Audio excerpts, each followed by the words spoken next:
So, magandang umaga sa inyo mga boss. So, ito na yung ginagawa natin na PDC Type 6 MOSFET na testing natin. So, meron na siyang toggle switch para high and low. Tapos, frequency adjust, flip-flop switch, flip-flop, adjust. Ayan. So, testing natin mga bossing. I-off muna natin yung flip-flop. Okay. Testing 1000 watts.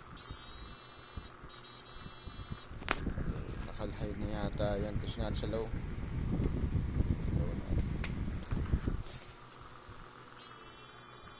Low pala yun. Okay, yan yung low mga boss. Hello.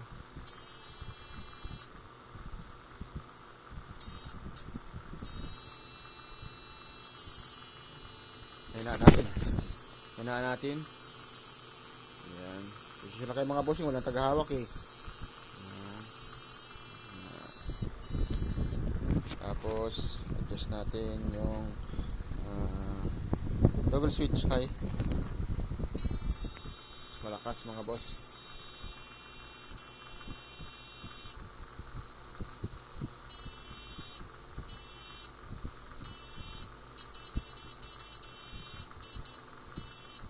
Tapos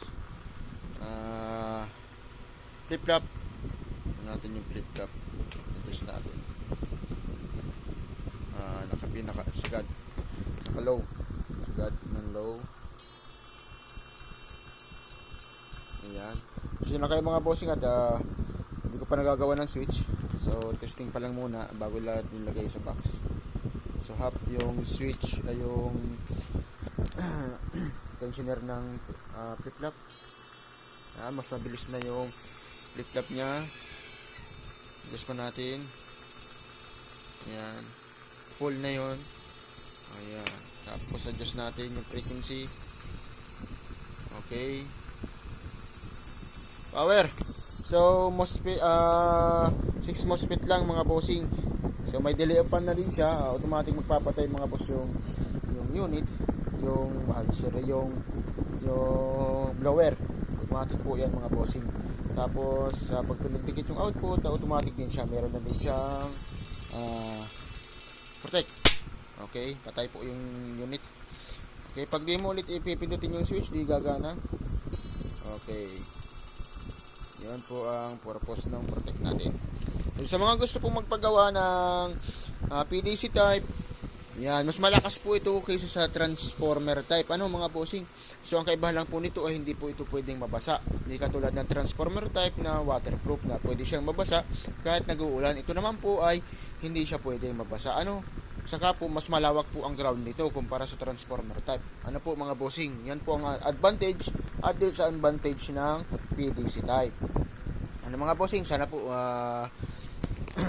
naliwanagan kayo sa aking paliwanag po sa inyo. Yan po mga bossing, sa mga gusto lang po magpagawa, PM lang kayo. Made to order po ako. Payment first before unit. Siniship ko ang unit sa GNT. Yan. Wala po akong COD ng mga bossing, auto-pass po tayo sa COD. So, po ako, made to order talaga, payment first before unit. Yan. Lakas. Okay.